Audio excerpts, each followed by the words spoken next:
This is Boiler Room Breakdown with K-Mac and myself.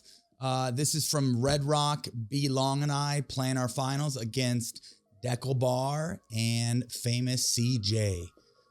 So point number one here. K-Mac, how we doing, buddy? Doing good, man. Ready to get into it. Dive in, okay? Dive in and let's have some fun here. Okay, so we're gonna run this through first. I'm not gonna lie, there was a decent amount. I'm gonna go back there. There was a decent amount of driving in this particular match. We're not gonna talk too much about this, but deeper serve, semi short return. We will gladly take that. Okay, second point here. Okay, so we see the return to Long here. Pay attention to Tyson's court positioning. We see that Brendon goes ahead and drives this third, but you can use either more the drive drop combo or the full shake and bake. Because Tyson's disconnecting more, they're more committing to putting more pressure on their opponents and going for the shake and bake. So even if Tyson doesn't play this volley, it pressures the opponent's volley of having to try to keep it away from him because of the poaching threat. So this is different ways that we can use that drive. If Tyson were to hang back, be a little closer to Brendon, he's not putting as much pressure on the opponents with the poaching threat, but they may be able to play a high percentage drop on the next one. So based on the off the ball partner's court positioning, we can use the drive in a couple of different ways in our matches. And K-Mac, tell me, obviously Brendon's taking the third ball from back behind the baseline, but I'm going to pause this real quick. Right here. So the ball kind of lands in transition, right? It's not, yes, it is pushing him back. I'm obviously having a ton of faith here that Brendon is going to be hitting this ball on a dime or obviously just getting it down. What is something that Dekel could have done with this ball to help neutralize? Because obviously, just like what you had touched on there, I was looking to disconnect off of that ball. Maybe I caused Dekel to kind of take a look at me or to have him take a look at things he doesn't have control of. With doing that, ball got popped up. I was able to put it away. What's something Dekel can do there on that low fourth ball if it's a hybrid drop? Yeah, no, absolutely. I mean, I think when you recognize that the poaching players in your sights, you always have the option of just surrendering. Stop, give up on the idea of trying to keep your opponents back and simply just try to play it low and in the kitchen. Now, you're going to let your opponents neutralize and you lose your advantage, but you live to fight another day and at least get into the kitchen rally a little bit longer. Hit that surrender button. Nothing wrong with that. Hit that surrender. You got to have that as an option once in a while. It's necessary. It is necessary. Okay, point number 3 here. Okay, bang the serve. Shorter return. You bet your ass we're driving. And nobody is home. Nobody's home. Okay, and K-Mac, tell us, why do we like driving? I'm gonna go back here. Okay, tell me, why do we like driving middle there? Yes, I think it causes a lot of confusion. You see that they're unwinding the stack. Both players are still getting into formation, but they haven't fully gotten into formation. So a couple of advantages. It provides the confusion as to who takes it.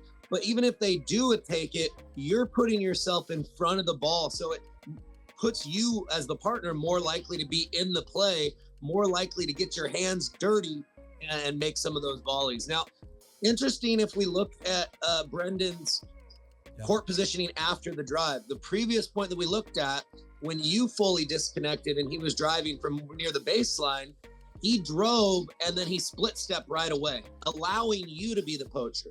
But since this was more of a shorter return, when he drove, he immediately crashed in as well. So he was looking for early offense from either you or him here and ended up not needing the crash because he hit a winner, but he was ready to volley the next one as well if they would have tried to keep it away from you.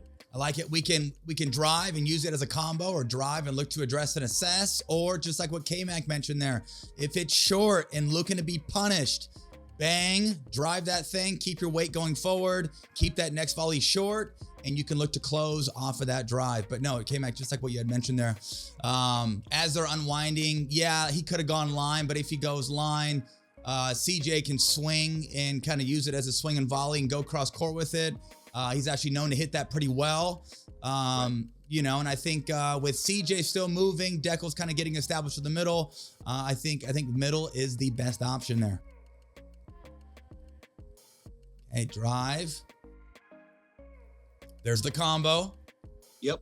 He split step right away so that he's balanced for his next drop. Oh yeah. Okay, very good. So let's go back to Brendon's dink here. Okay. So Brendon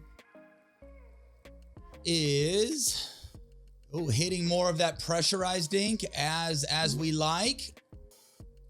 With that pressurized dink, it's kind of in that indecision zone, or a little deeper towards the kitchen line. Dekel, probably should have taken it out of the air. Dekel ended up letting it bounce. Ball got popped up. K-Mac, why should I be leaning there? Why is it necessary? I was just going to say that. Push and lean, baby. Push and when lean. Your partner puts you ahead in the point by hitting a good push dink, putting your opponents in a vulnerable position out of position a little bit off balance, that's the most likely time that they're going to pop the ball up. So if Tyson were to play passive here and be sagging back and worried about an attack, he's actually giving his opponents a bigger target. So you want to shift slightly and lean forward. That way, if they do give you a slight pop-up, you see that right away and are able to attack the ball right at the height, right at that perfect time to maximize your percentages on the attack. So 2 things that we know: pushing and leaning. If you're in control, look to lean, take the next one out of the air, capitalize, and look to bring some offense. Or if you're losing the dinking battle, you can be lifting and sagging. Or, if you're losing the dinking battle, you can, on that last play there, Dekel could have taken a ball out of the air and maybe just hit more of a surrender or a neutral or a shallow dink. Lift and sag, or I guess you can lean and neutralize. But if you are pushing, you are looking to dictate, be aggressive, and bring the offense, foot on the gas.